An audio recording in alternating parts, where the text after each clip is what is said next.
Kesultanan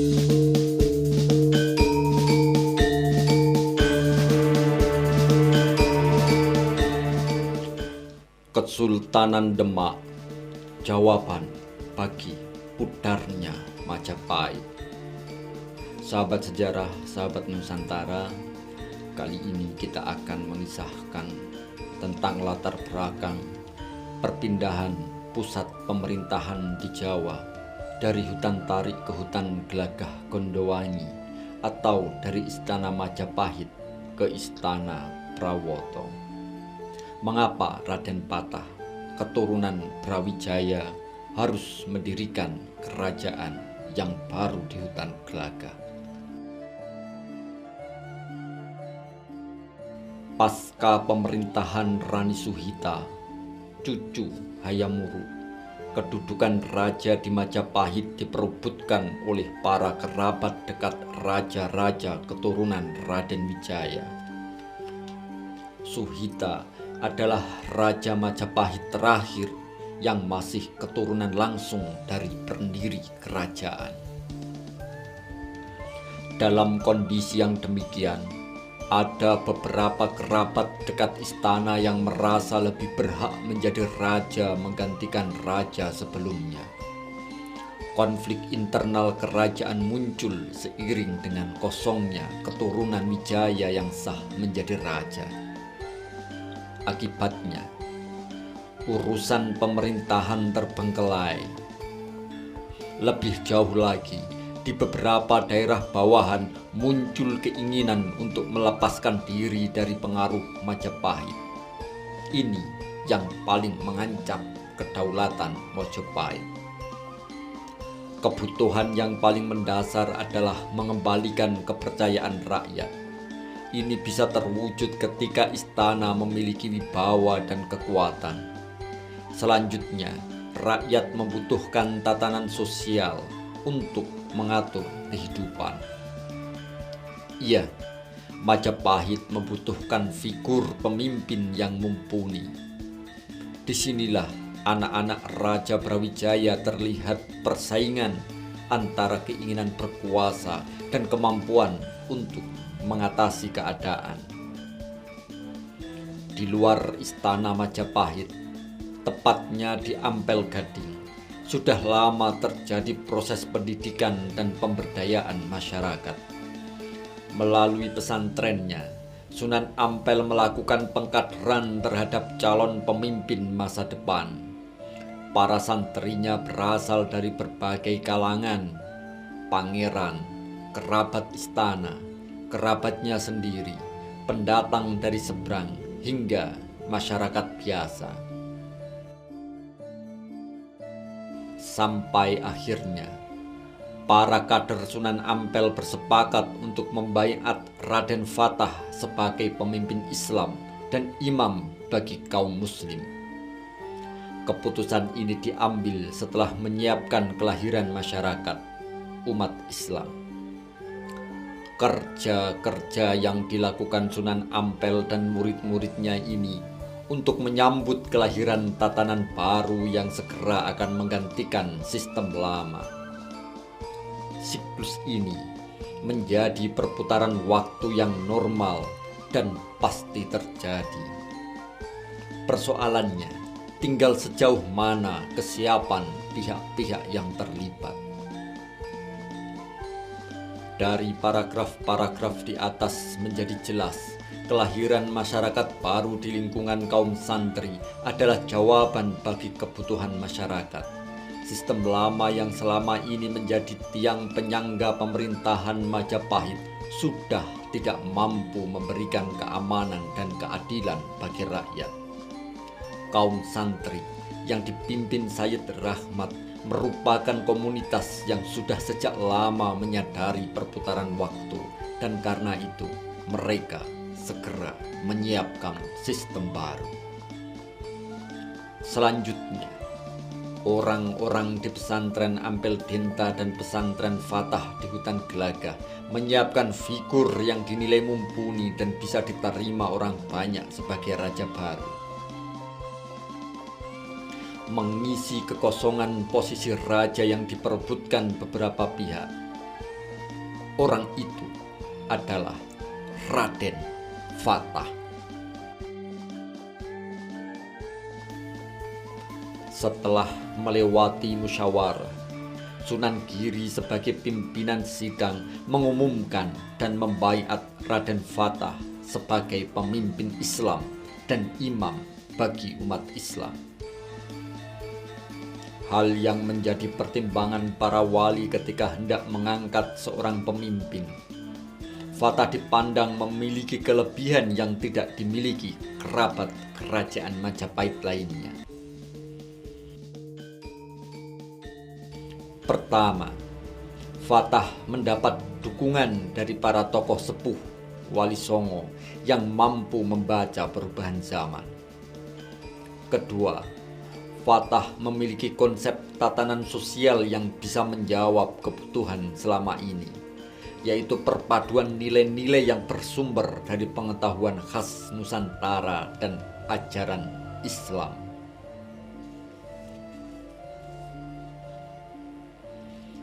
Mencari daerah baru sebagai pusat pengembangan masyarakat.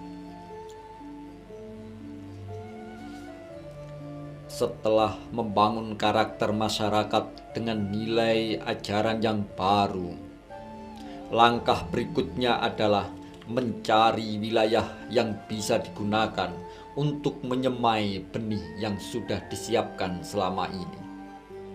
Dipilihlah hutan Gelagah sebagai calon wilayah baru untuk membangun tatanan sosial yang baru.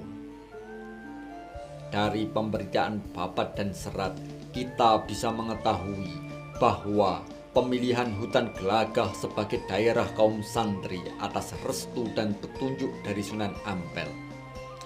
Ada juga pendapat yang tidak begitu masyhur yang mengatakan sebenarnya hutan Gelagah dipilih atas petunjuk Raja Brawijaya. Mengapa harus kembali dan dimulai dari hutan? Kisah ini sebenarnya mengandung pesan dan pelajaran yang dalam. Hutan adalah wilayah atau lahan yang masih segar atau baru. Oleh karena itu, hutan lebih memiliki ketersediaan sumber daya alam, air, udara, tanah, dan aneka hasil alam yang mungkin tumbuh di atas tanah hutan. Karena itu, hutan lebih bisa diharapkan untuk memberikan aneka kebutuhan bagi generasi masa depan. Selanjutnya, konflik dan perebutan kekuasaan biasanya terfokus pada daerah yang sudah maju. Ini watak khas dari pihak-pihak yang memburu dan memperebutkan kedudukan atau segala yang berbau material. Dengan kembali ke hutan, sebenarnya kaum santri sedang mengurangi ketegangan para elit yang sedang bertarung. Adapun siapa yang akan keluar sebagai pemimpin tetap harus melalui seleksi. Mereka yang paling unggul dan memiliki kelengkapan syarat untuk menjaga raja dan menata kehidupan rakyat banyak, dialah yang bisa menjadi raja. Pemilihan tempat juga ditentukan oleh kondisi satu daerah. Misalnya tentang keunikan alamnya, kekuatan, dan ketersediaan sumber daya alamnya sebagai pusat kekuasaan, kemudahan jangkauan, keindahan lokasi dengan dukungan alam di sekitar, serta berbagai pertimbangan yang berbasis pengetahuan khas Nusantara. Ada satu hal lagi, yaitu kesanggupan para elit di sekitar Sunan Ampel dan Raden Fatah untuk membangun lahan baru tadi menjadi projo atau kota yang memberikan kesejahteraan bagi rakyat kecil. Pendeknya, yang dibutuhkan kala itu adalah pemimpin baru yang sanggup mengelola lahan baru yang tidak produktif menjadi hunian baru yang makmur. dewasa ini, cara berpikir yang demikian dinamakan pemekaran wilayah. Membuka hutan, memulai kehidupan baru. Hutan juga merupakan simbol bagi sumber daya alam yang kualitasnya masih terjamin. Membuka hutan belantara berarti kesambutan seorang pemimpin untuk memulai sejarah baru dengan menciptakan tatanan sosial yang baru. Syarat calon raja adalah kesungguhan, cita-cita, konsep untuk memberikan kesejahteraan bagi rakyat. Pilihan membuka lahan baru berupa hutan gelagah muncul dari petunjuk tokoh sepuh yang sekaligus guru Raden Fatah, Sunan Ampel. Hal pertama yang menjadi motivasi Raden Fatah berdasarkan perintah Sunan Ampel adalah mendidik masyarakat. Dari sini lahir masyarakat baru yang khas, yaitu masyarakat bentukan Raden Fatah. Langkah yang ditempuh Fatah ini mirip dengan kerja-kerja yang dilakukan oleh Raden Wijaya ketika membuka hutan tarik atas petunjuk Arya Wiraraja. Bedanya, Wijaya menjadi raja setelah mengangkat perang dengan Jayakatong, sementara Raden Fatah mendapat dukungan dan restu dari Brawijaya. Maka ketika hutan gelagah dibangun istana raja-raja Kesultanan Demak, pada saat itu terjadi pergeseran pusat pemerintahan Nusantara dari hutan tarik ke hutan gelagah. Peristiwa ini kelak akan berulang kembali dengan bergesernya pusat pemerintahan dari Prawoto ke Pajang dan dari Pajang ke hutan Mentau. Bukan melawan, tetapi membangun wilayah baru. Berbeda dengan Raden Hussein yang datang ke Majapahit kemudian diberi kedudukan oleh raja, Raden Fatah memilih membuka lahan baru berupa hutan. Hal yang dilakukan Fatah adalah mendidik para santri dan membangun masyarakat baru. Pilihan Fatah ini berbeda dengan anak-anak raja Brawijaya yang lain. Ketangguhan Fatah dalam mengembangkan lahan hutan gelagah menjadi wilayah yang produktif akhirnya didengar oleh sang Raja Majapahit. Naluri seorang raja berbicara. Raja merasa sangat senang memiliki orang-orang dekat yang bisa membantunya, memberikan kesejahteraan bagi rakyat. Akhirnya Brawijaya mengangkat Raden Fatah sebagai adipati di wilayah yang baru, Gelagah Wangi. Babat Tanah Jawi memberitakan, Adipati Terung memberi laporan kepada Prabu Brawijaya Raja Majapahit. Sebenarnya orang yang membuka pedukuhan baru itu tidak lain adalah kakaknya sendiri. Selanjutnya sang raja menginginkan agar dia menghadap ke istana. Adipati Terung sendiri yang berangkat ke Bintoro dengan membawa pengiring selaksa atau laksa dari bahasa Sangsekerta artinya 100.000, juga bermakna 10.000 atau tak terhingga. Sesampainya di Bintoro, Adipati Terung menyampaikan perintah sang Prabu agar Raden Fatah menghadap ke istana Mojopahit. Mereka berdua pun bergegas untuk berangkat.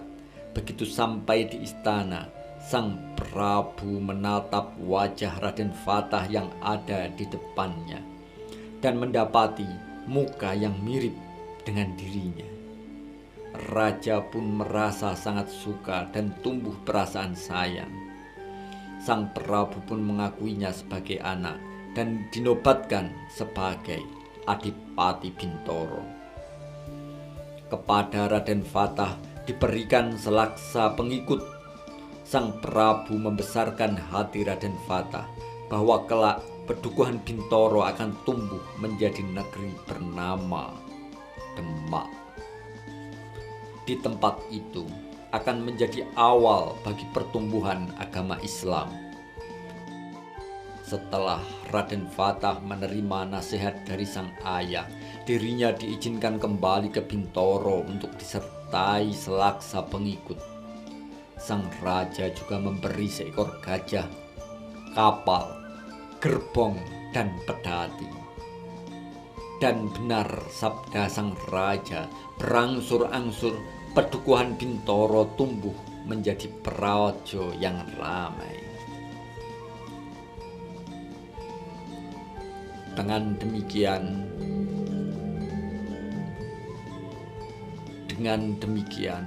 Raden Fatah telah lebih dulu mendapat restu dari Prabu Brawijaya, Raja Majapahit. Iya, Raden Fatah bukan merebut wilayah, tetapi menciptakan sendiri wilayahnya. Hal ini merupakan bukti kesanggupan dan ketangguhan Raden Fatah. Di sisi lain, sang Raja Majapahit mencari bibit-bibit unggul yang baru, dan sangat mungkin Raden Fatah adalah orang yang selama ini dicari dan dinanti. Pemberitaan yang hampir sama terdapat dalam Babat Pajang. Di sana diceritakan ketika wibawa kerajaan Majapahit semakin berkurang, sang Prabu Brawijaya memerintahkan kepada anak-anaknya yang lain agar mau mendukung Raden Fatah. Saudara mereka, penguasa Majapahit yang memiliki garis keturunan dari Raden Wijaya itu juga berpesan agar di antara saudara atau anak-anak Prabu Brawijaya jangan saling berperang. Dari paragraf-paragraf di atas menjadi jelas, Praja Bintoro yang dibuka oleh Raden Fatah telah mendapatkan restu dan persetujuan dari penguasa kerajaan Mojopahit, sang Prabu Brawijaya.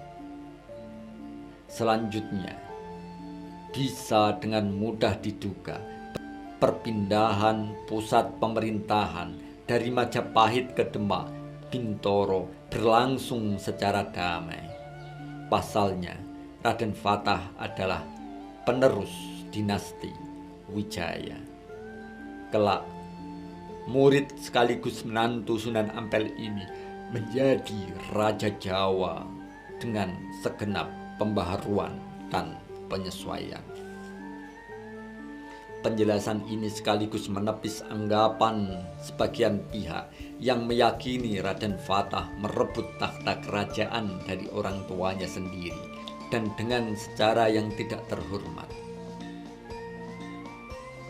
Fakta sejarah yang penulis peroleh membuktikan jalan yang dipilih Raden Fatah mendapat dukungan dari Prabu Brawijaya, Raja Majapahit.